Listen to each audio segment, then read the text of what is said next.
Perfect.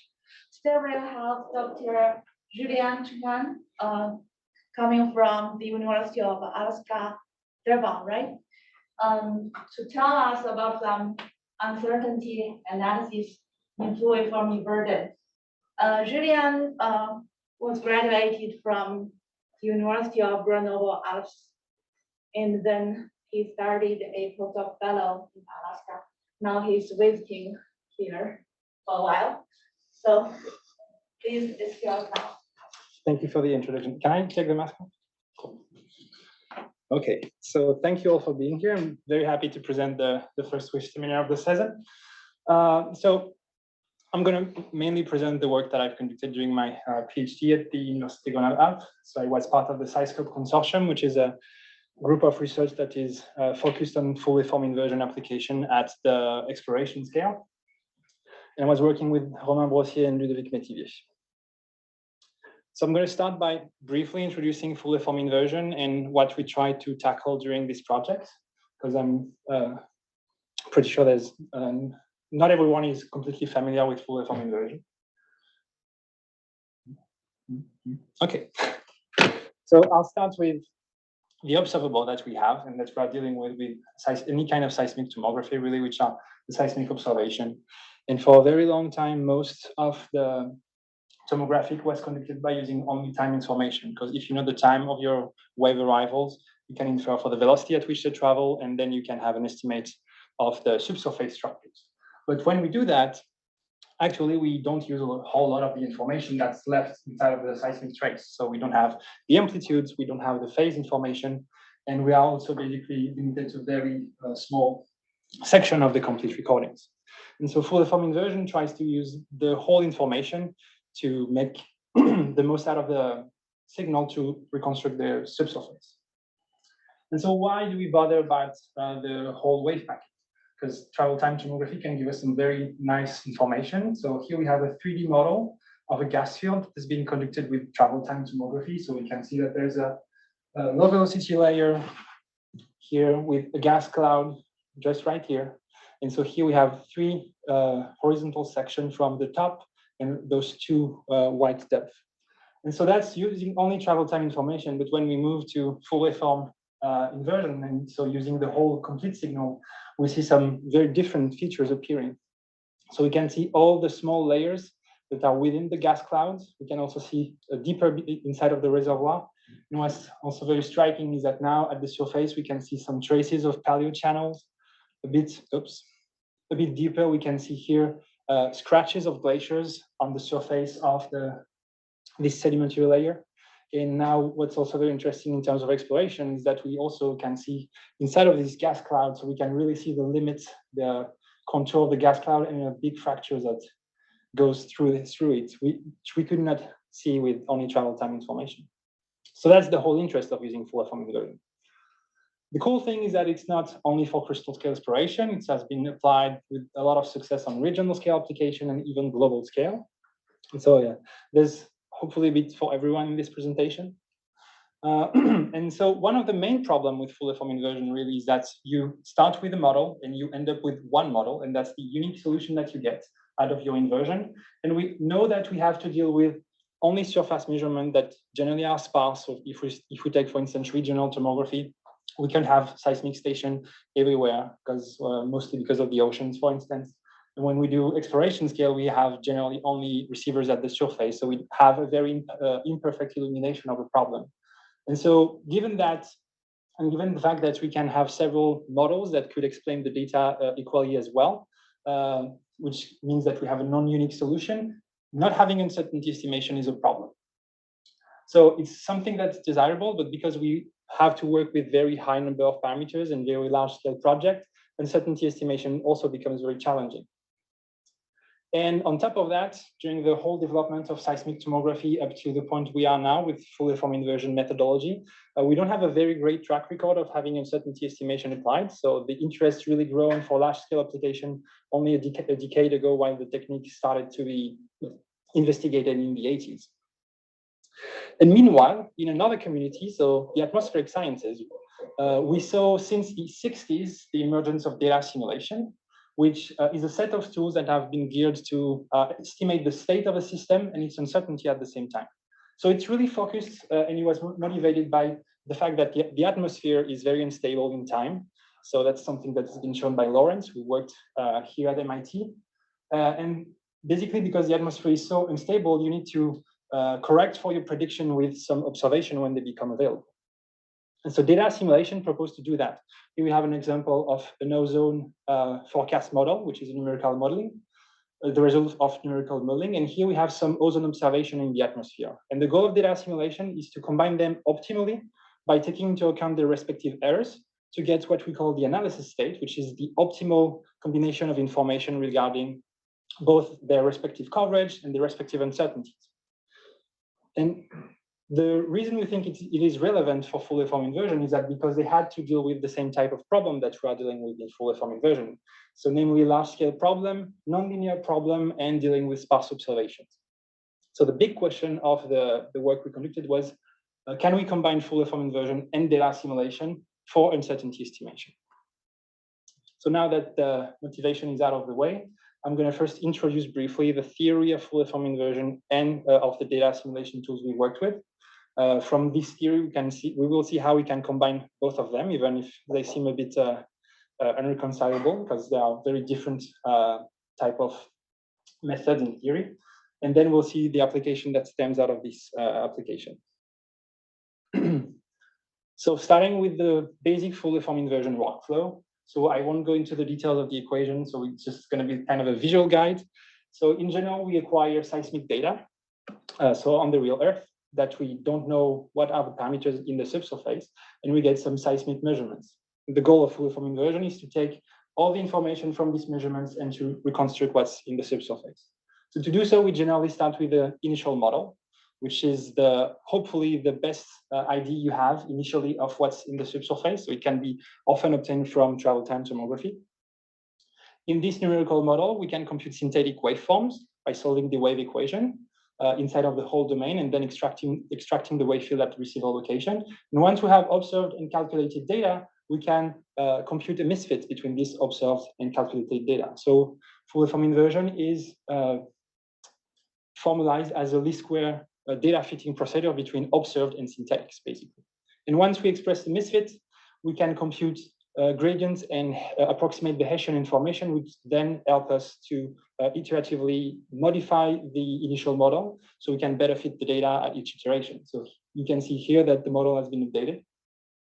And because it's an iterative procedure, we're going to compute the new synthetics in the new model and so on and so forth until we have a good data fit between observed and calculated data. And at that point, hopefully, the model we have might be able to explain what's in the real Earth. So now moving to the data assimilation. So the basic tool we've focused on is the Kalman filter, which is the statistical filtering 101. It's an iterative Bayesian filters that from initial guess allows you to make some prediction ahead in time. And when observation becomes available, you use this observation to correct the forecast and produce the analysis. And so it's a recursive filter because you go from one forecast to an analysis, and from the analysis, you make another forecast, and so on and so forth. So in terms of the equation, the way it's expressed is that we're going to start by defining a system state, which is a vector containing all the parameters we're trying to estimate, and its associated covariance matrix, which represent the errors. And then we perform the forecast, which is nothing more than a linear map from the initial step to the next one in time. And because we also want to propagate the uncertainty, we also apply this linear map to the covariance matrix. Then when we get observation, which is also expressed as a vector and their associated covariance matrix, we are able to compare both information. So if we're logical, we have here two pieces of information that are not agreeing. And so the solution should lie somewhere in between. And the goal of the Kalman filter is to find where exactly in between this solution is. So in this case, for instance, let's say that the states that we are estimating are not exactly in the data space. So we might have to use an observation operator to put the forecast state into the forecast data. And now we can compute the analysis. And so the analysis is simply a linear combination of the forecast system state and a weighted difference between the observed data and the forecasted data. And so if you're familiar with Bayesian inverse problem, it will look very familiar because that's basically the equivalent of solving for the best linear unbiased estimator. And the gain matrix here, which is the central piece of the Kalman filter, is called the Kalman gain, which is expressed here. And it's simply a ratio between the forecast uncertainty over the measurement uncertainty. So that means that if you have a very good trust in your forecast compared to your data, it will steer the solution toward the forecast, and otherwise it will steer it toward the observations. So the problem is that we cannot apply this directly to full waveform inversion because of a few points. First, we need to manipulate covariance matrices, and we don't want to do that because they're going to be very large on the full waveform inversion problem. And we have also only linear operators. So yeah, sorry about that. Once we have the analysis, then we continue to the next forecast and so on. So this is kind of out of the way for full waveform inversion. So instead, we rely on another expression of the Kalman filter, which is called the Ensemble Kalman Filter. It's basically an approximation that instead of carrying all the covariance matrices, we are going to represent the system states and the uncertainty by an ensemble of system state vectors. So that's the bold M here. And we have NE ensemble members. And from all of these ensemble members, we're able to compute the mean and the covariance matrix, the empirical covariance matrix that is associated to the ensemble. And so what this means is that we can now use nonlinear forecasting and observation operators because we now apply them only to vectors and we don't have to apply them to matrices. And I don't enter into the detail, but the analysis stays relatively the same. It's just an approximation. And so this is the tool that we chose to use in combination with full waveform inversion to make our uncertainty estimations. So how do we combine them? Because those look like very different animals. Well, we'll simply take a very straightforward approach. We have a few ingredients for data assimilation system, and so we just need to fill in the blanks. So we need to define what's the system state, what are the observable, what will be the forecast step, and what will be the dynamic axis, because full waveform inversion is a static problem after all. So because we want to find the uncertainty that is associated to the subsurface model, it's logical that all of the ensemble members will be slightly different subsurface models. And their repartition will give us an information about the uncertainty we have. The observable is quite easy. The only observable we have in full waveform inversion is the waveform data. So it also will be the waveform data here. And the trick here is that instead of using a forward modeling operator for the forecast, we replaced it with the full waveform inversion operator. So that means that it will take as an input an initial model, and we will run iteratively on each of this model a few steps of full waveform inversion, and it will give us an optimized or updated model. And the trick that allows us to do that is to define the dynamic axis as a frequency continuation axis. So by doing this, we consider that full waveform inversion is dynamically evolving each of the models we're going to feed it into an optimized model. And it will do so along the frequency axis. And we will first start by adding large-scale details and finer details as we go up in frequency. So just to recap, we start with all of those slightly different, let's say, velocity models. We're going to optimize all of them with respect to the observed data. So that means that we're going to carry NE independent model-wise inversion. And once we have the final repartition here, we perform the additional analysis, which is also an inversion step. But now that takes into account the whole repartition of the ensemble. So it's first model-wise and then ensemble-wise. So now that I've talked about the scheme, let's see how it works on a few examples, starting with synthetic tests.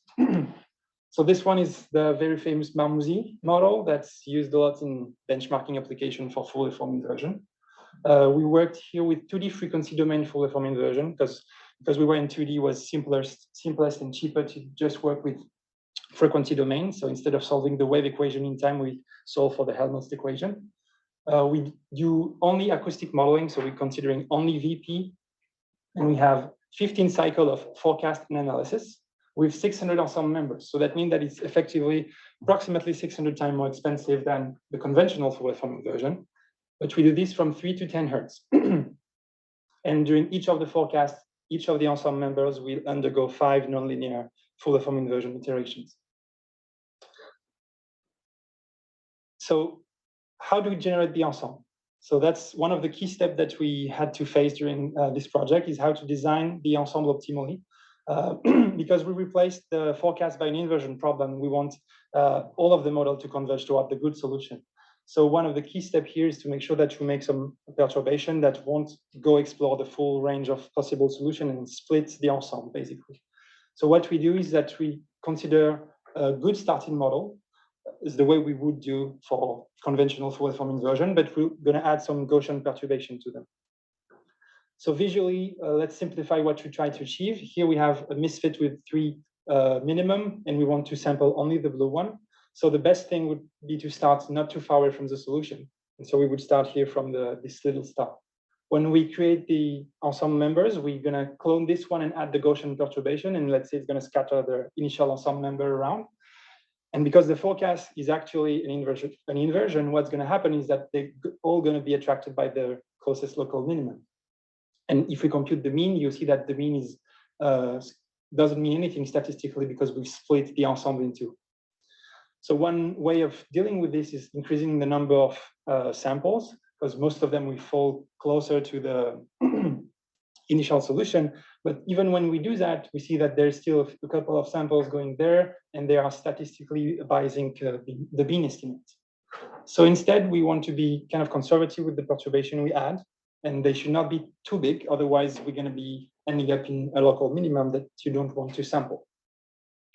So what we do in practice is that we generate the perturbation, and then we run an Iconal solver to compute the travel time.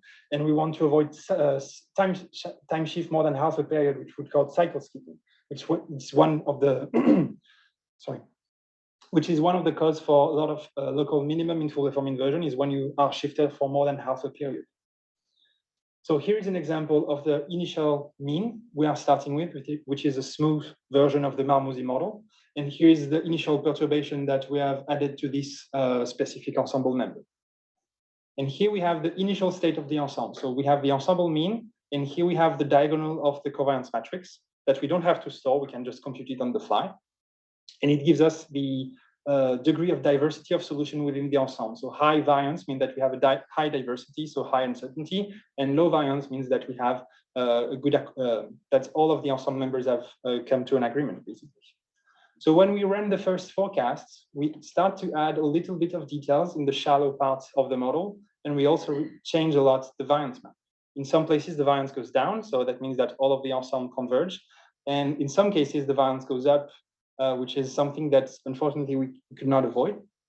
But when we do the analysis after this forecast, we see that on top of also updating a bit the ensemble mean, it also reduces the variance, because the goal of the Kalman filter is always to minimize the ensemble variance as well. And as we go through the 15 cycles up to 10 Hertz, we've found the solution we were looking for. So the Marmouzy model with all of the interfaces, and we get the variance map. So this is the uncertainty map we're interested in.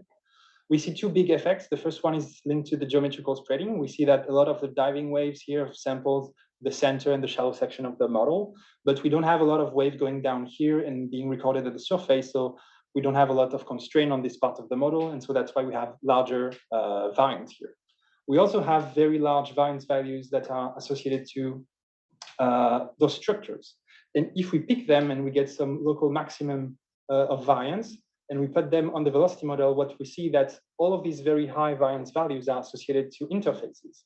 And what's even cooler, I think, is that most of these very high variance are where we have high velocity layers overlaying lower velocity layers, which are typically very difficult to recover. And they are often referred to as hidden layers. And so on top of the variance information, we can also on the fly compute some line of the covariance matrix. And from this line of covariance matrix, we can compute correlation coefficients, which are kind of a proxy for resolution. So here it's the starting resolution for this point in the medium. And with the iteration, we see that it focuses around the structure in which this parameter lies in. So we see that it is positively correlated with all of the other points inside of that block, but it is also correlated a bit negatively as well with the surroundings. So that means that the way we reconstruct this point is dependent on the near surroundings of this point.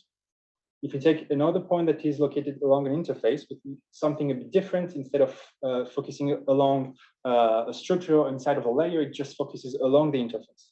And what's also interesting is that it's also dependent on how you recover the interface that is exactly above. So that means that if you change, for instance, the velocity contrast or maybe the depth of this overlaying interface, it will probably also affect the way you reconstruct this. So we try to approximate, in this case, around 60,000 parameters with only 600 ensemble members. So it's a very low rank approximation. And we also wanted to study what's the effect of having low rank on a statistical approximation. So we conducted the exact same experiment with the exact same workflow, but with also 120 ensemble members. So we went to a very small ensemble size. And so here are the three means that we get from these experiments. And unsurprisingly, because the way we designed the initial ensemble, they all converge to the right solution. Oops. If we look at the initial variance, so that's the map that I had previously, which aimed at being almost uniform. Well, we see that we introduce a lot of artifacts in the initial variance, which is something that's undesirable. And if we look at the final variance map, well, we see that even though we had some bias at the beginning, we still have a good representation of the uncertainty map or the variance map with 100 ensemble members, but we have a severe variance underestimation with only 20 ensemble members. What's worse is that when we look at the correlation maps, because correlation maps are depending on the variance value, because we have bad variance value, we are not able to compute meaningful correlation coefficients through the medium. And so instead of having something that's very local, we see that there's a lot of meaningless, very distant correlation. So the good thing is that we saw that the variance underestimation seems to plateau around 200 and 250 ensemble members. So that means that we should be able to cut a bit into the cost of the methodology. And now we move to a field data application. So we're going back to the model that I showed at the beginning of the presentation, which is the Valhall oil field. It's located in the Norwegian North Sea. Here, because we're tackling field data, we had to move from acoustic to viscoacoustic modeling. And we kept our processing to 6 cycles between around 3.5 Hertz to 7 Hertz with 600 ensemble members.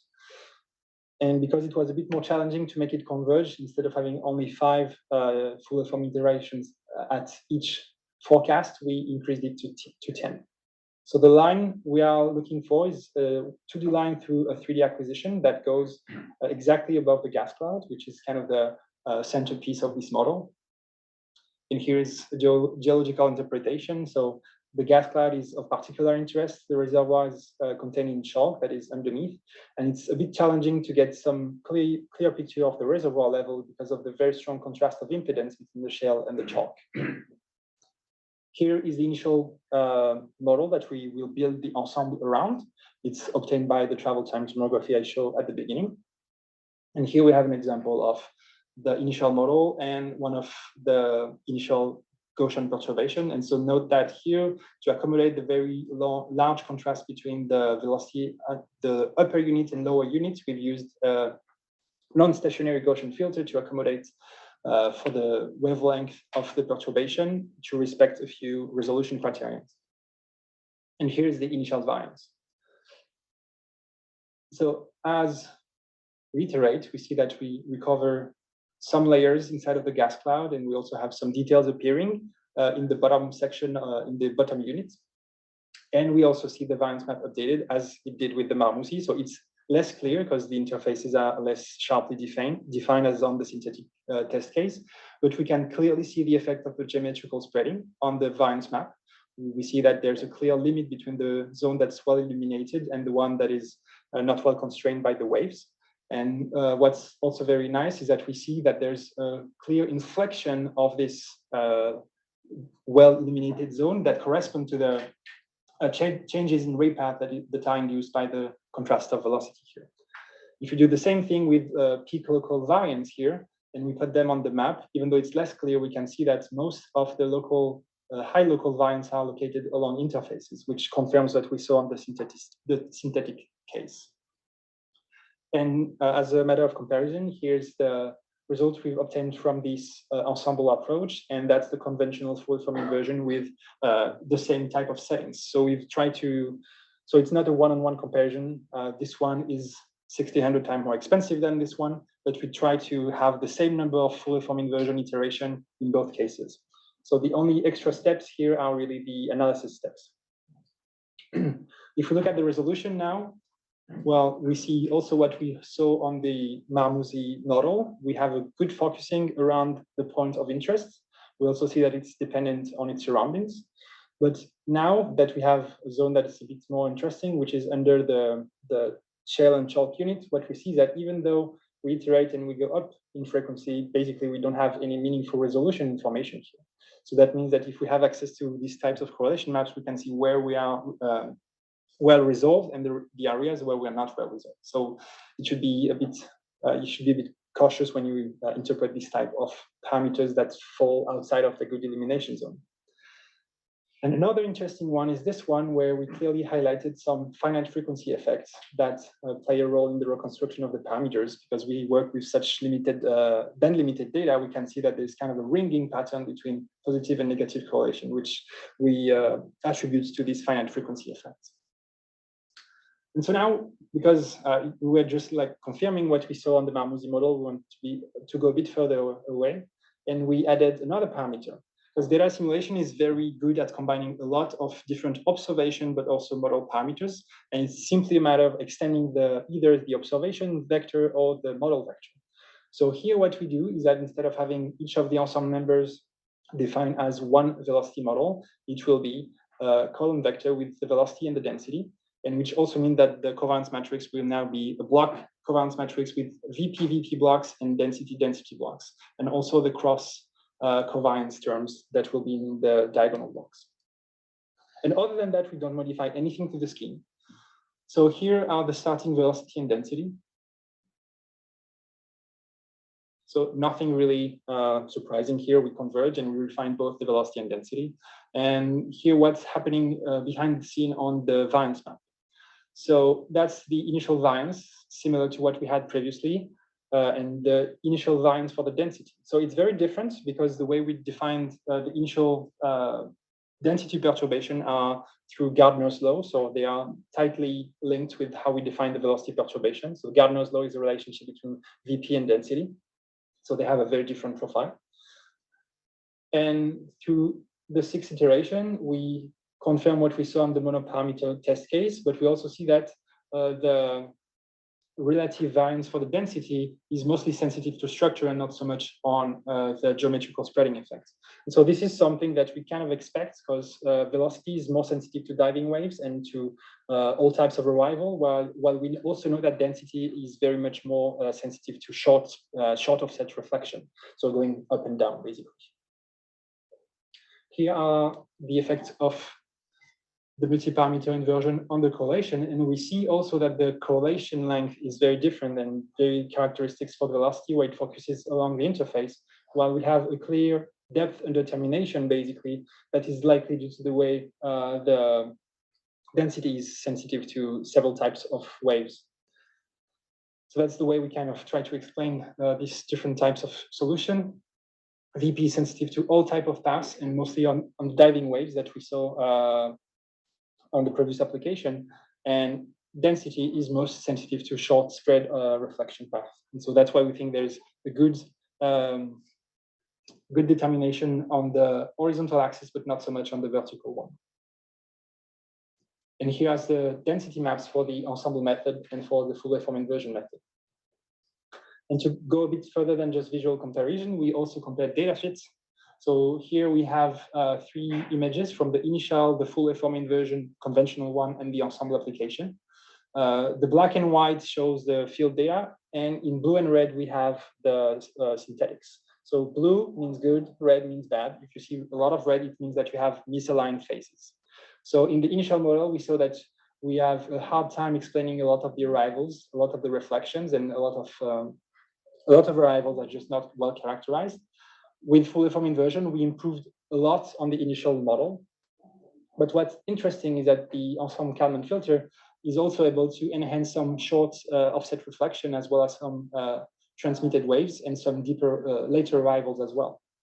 And so what we think is that because we use the covariance of the ensemble at each analysis step, it kind of has a Hessian preconditioning on the total convergence. And so that brings me to the conclusion of this test. So to recap, waveform inversion is very important for us as tomographers because it's the prime method to probe the subsurface.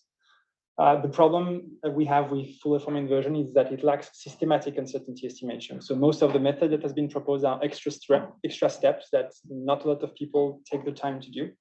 And so that encouraged us to look at something that we could apply that will give us, as part of the solution, the uncertainty and resolution information. And so data assimilation appeared to be a great candidate because it shares a lot of similarities and theoretical foundations with geophysical inverse problems. And it gives us some uncertainty and resolution as variance and correlation maps that are part of the solution, because in the end, we just need to store the final ensemble. And we tested it on 2D case with a synthetic benchmark and field data application. We've also been able to test it on Thomson anisotropic parameters, where it also allowed us to see the difference between the different ways of reconstructing anisotropic parameters. And even though it's a few hundred times more expensive than conventional full waveform inversion, I have to underline the fact that each of the ensemble members evolved independently from each other, except during the analysis. So it's completely embarrassingly parallel. So provided you have the space to fit all of your inverse problem that we do during the forecast, you can apply this type of method. So the next step of this project that I kind of left 2 years ago already, I'm not working on that anymore. It entails going to 3D because that's the industry and the academic standard. Now we just don't want to do 2D full waveform inversion anymore, but that entails going to time domain because we don't have a Helmholtz solver that are efficient enough for frequency domain application. And it also would be meeting the industry and academic standard because all of the simulation are done in the time domain. But that also that also brings us some challenges because now instead of storing some data that are very easy to manage because they are complex data, but just for steady state solution, we're going to have to deal with streams of data that could be large in memory. So it's going to be requiring smart data selection strategies because now we'll be working with the time axis. It would also be interesting to see if we can use the time as part of a dynamic, like the dynamic nature of the data assimilation scheme. So finding another scheme might be something needed here. And also, because in the weather forecasting community, they are dealing with undersampling mitigation because they cannot simply run a few hundred global meteorological model because it doesn't fit in memory or in computation. So they have to work with very small ensemble, but they have methods to mitigate the undersampling. So having some clever undersampling mitigation would allow us to keep the cost of the method as low as possible. And of course, having an implementation that is integrating all of that on the most efficient type of platform as possible. And one of the personal goals that I would like to see coming out of this project in the future would be to generalize this type of data assimilation framework, but to other type of tomography, because there's no reason it would be only working and valid for full waveform inversion. It could work with any type of other geophysical observation, and it would also be a good idea to use this type of method to combine different tomographic approach to do some joint inversion, for instance, with resistivity and waveform tomography. So that brings me to the end of this presentation. So I thank you for your attention. My main goal today was to talk about data assimilation because we have those two communities that have evolved over a few decades without really talking to each other. And I think they have developed some very interesting tools that are in their theoretical basis very close to what we do in geophysical inverse problems. So I think there's some stuff that we can bring into our field, and hopefully maybe I sparked some idea to take a problem, turn it around, and maybe find an unconventional way of solving it. So thanks for your attention, and if you have any questions or comments, I'd be glad to answer them. Thank you, Julien, for the very detailed talk. Now we welcome all the questions from the room and from Zoom. If you have any questions, please go ahead, Marco. A lot of the technical details here are over my head, so forgive me if it's a kind of a silly question. No problem. But so a interesting application would be for like CO2 sequestration, monitoring plumes of sequestered CO2. And so sometimes what happens is repeat surveys are Mhm. done. Yeah. And then you maybe get a velocity model and that gives you something about the, where the plume is. You might also have another different kind of model, like a geological model that models the expanding plume. And so you have these two different, models and observations. Could you use an approach like this to? It's been applied already. So there's already an application of, I don't think it's the Ensemble Kalman filter, but there's some data assimilation scheme that has been used for time-lapse application basically. So there's already like at least one study. Cool.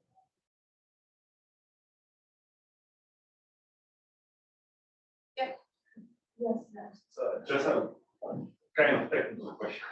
So when you go to your experiments, when you show the number of members and some of the members that you use in order to estimate. Yeah, there's a lot of pictures. Sorry.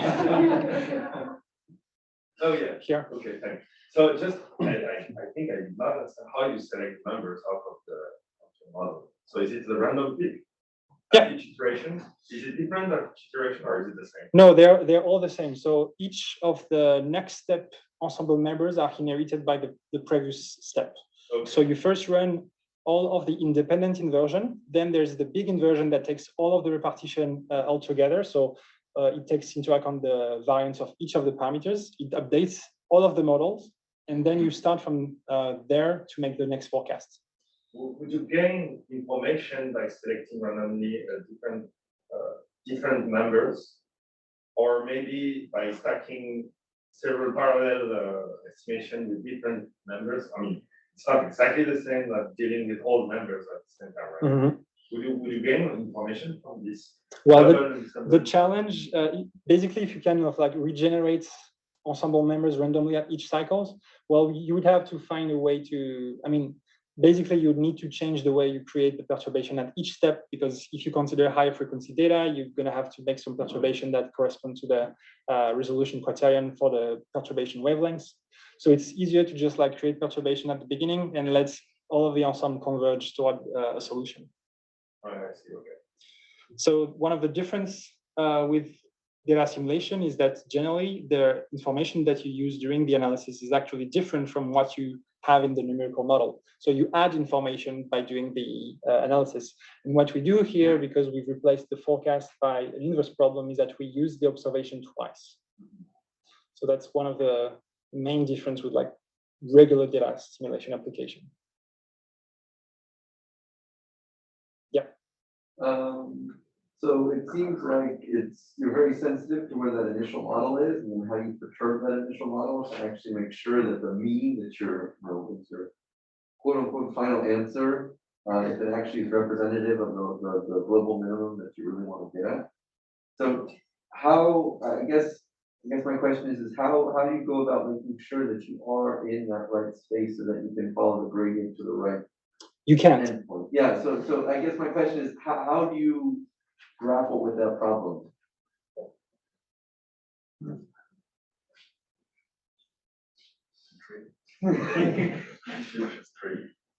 So that's the conventional way of looking at the full waveform inversion problem is misfit minimization procedure.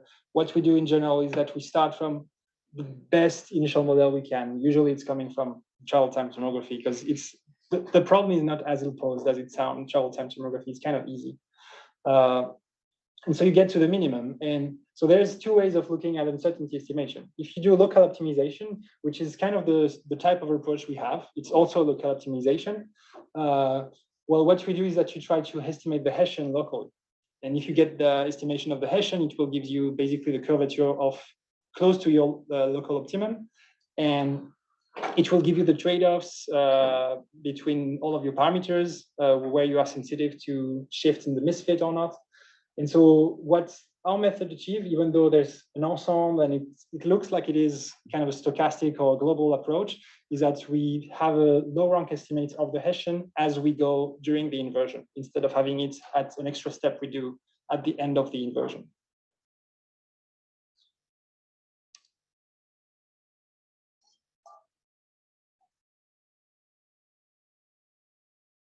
And so I guess, does that provide, some sort of guideline on how well you're actually staying in your local minimum? Is that the idea?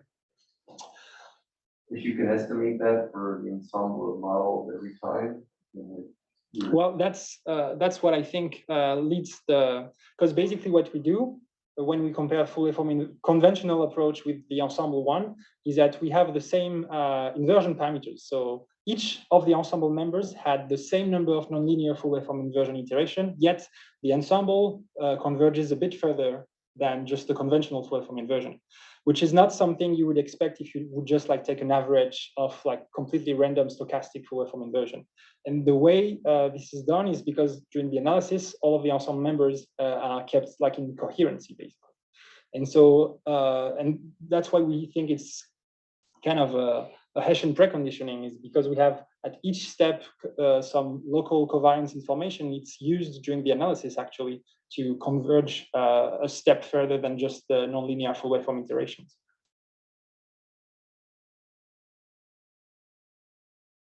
So then go back to my initial question. By working as an ensemble and making sure that they stay coherent, it's sort of a guardrail to make sure that you don't go wandering off in the wrong direction. Yes. So what I was surprised to see, but it's because all of the Kalman filter hypotheses are based on the fact that all the repartition are normal. And when I picked some repartition, so here in this example, I took completely at random inside of the Marmouzy model, completely random 8 parameters in the model. And I look at all of the ensemble within all of the ensemble members' values for this parameter. So here, let's say we have something close to the surface. I look at the 600 values, and they fall onto almost a perfect Gaussian repartition. So here we have a quantile plot. If you are along the line, that means you're Gaussian. If you're not along the line, that means you're not Gaussian. So that's also a histogram for, I think, 500 random velocity parameters, and you see that they're unimodal. So the ensembles stay coherent along the inversion process. And at the end, all the hypotheses we make about being local and being quadratic seems to be holding.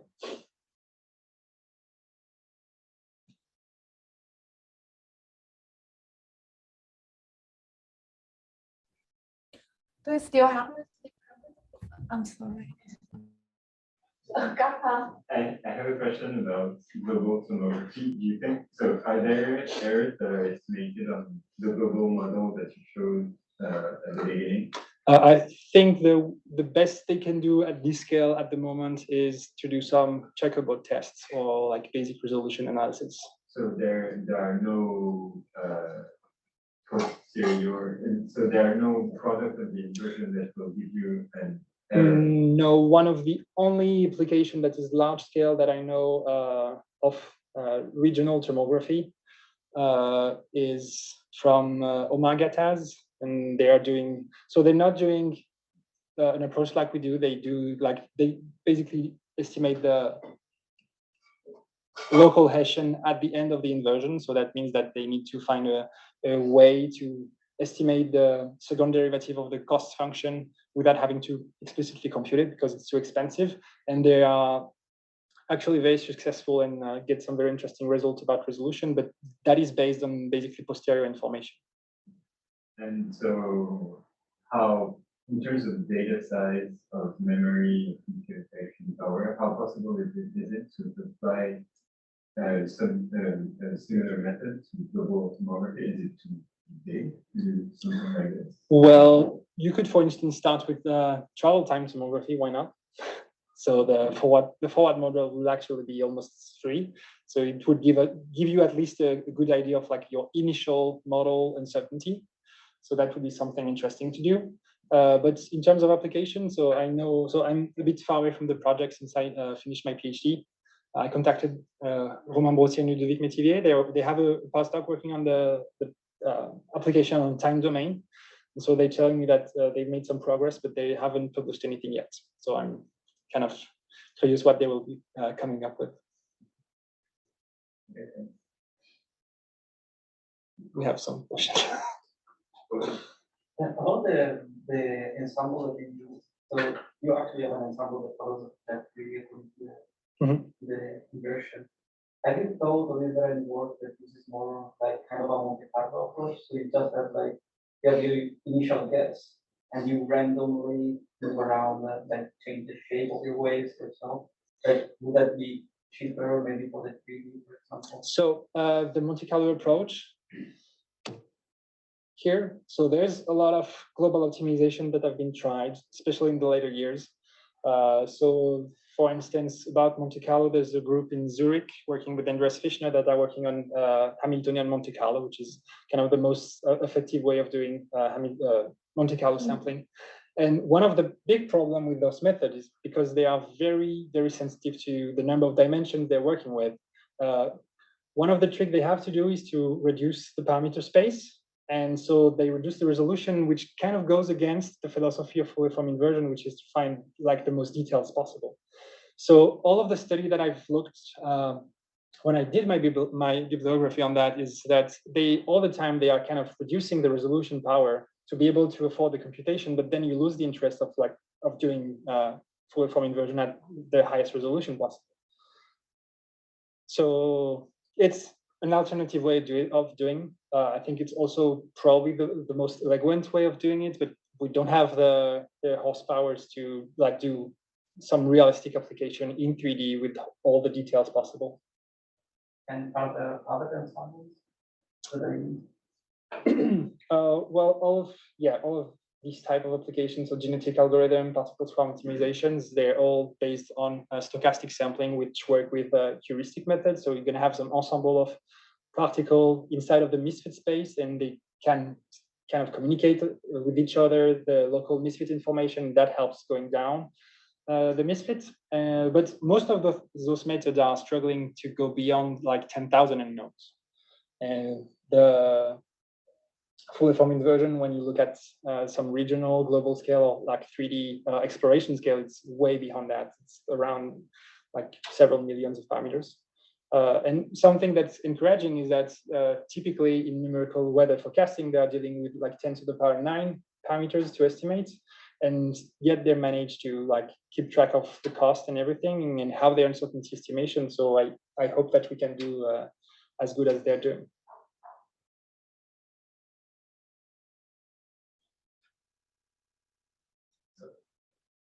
I remember people that were doing earthquake-based full waveform inversions. They were also having troubles in selecting correctly the earthquakes because they come from preferred area, and also the reproduction of species is you have not the same resolution of data. Yes. Do you think this kind of approach could help selecting data so you have a better coverage in terms of when you study, for instance, the covariance parameters? Could you do that for different subsets of the data so you can better select it? Well, one thing that I hope we can do with this type of approach is at least combining different type of resolution, because it's very good at sensor fusion data simulations. It was kind of made for that. So you could, for instance, have some large region scale and also keep some local information. If you have like a profile across a basin that is within a big, larger region, you could potentially design a data assimilation scheme that would combine both information together.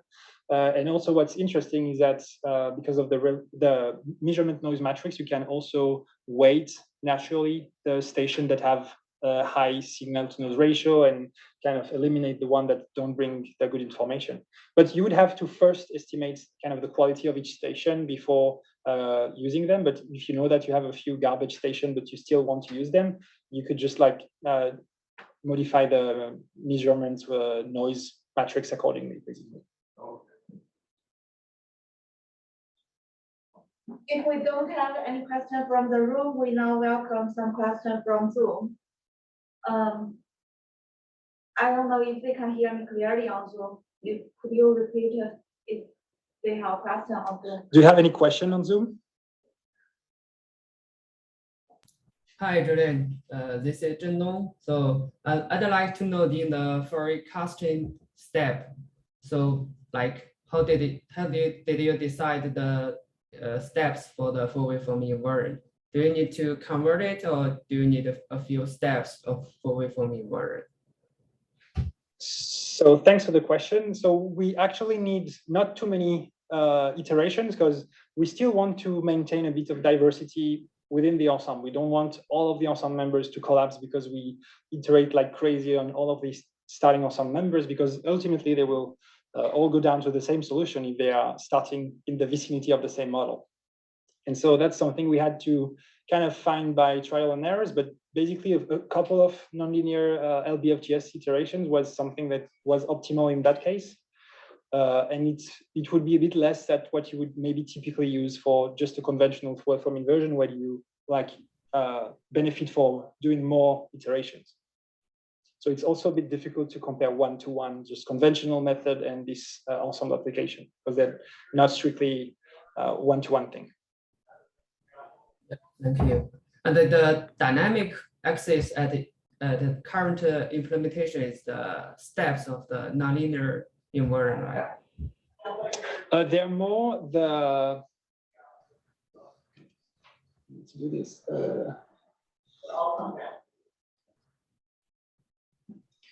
So actually, they are more about the frequency you consider during each full waveform inversion steps. So let's say, for instance, you start with data filtered at 3 Hertz. So you're going to do all your inversion at 3 Hertz. You're going to do the analysis at 3 Hertz, and then you will continue, but now doing the forecast at 3.5 or 4 Hertz. So that's the dynamic axis. And it's basically based on the frequency continuation strategy. Because when you work with low frequency, you have a more convex misfit. And as you go up in frequency, then you start to add and be more sensitive to local minimums. So that's also why we decided to do frequency continuation, but going from low to high frequency. Yeah, I see. Thank you. Thanks.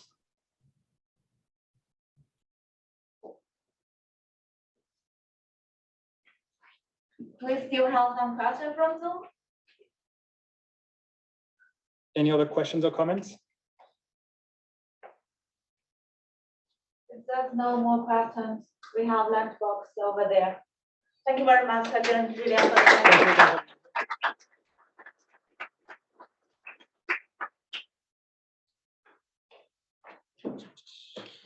the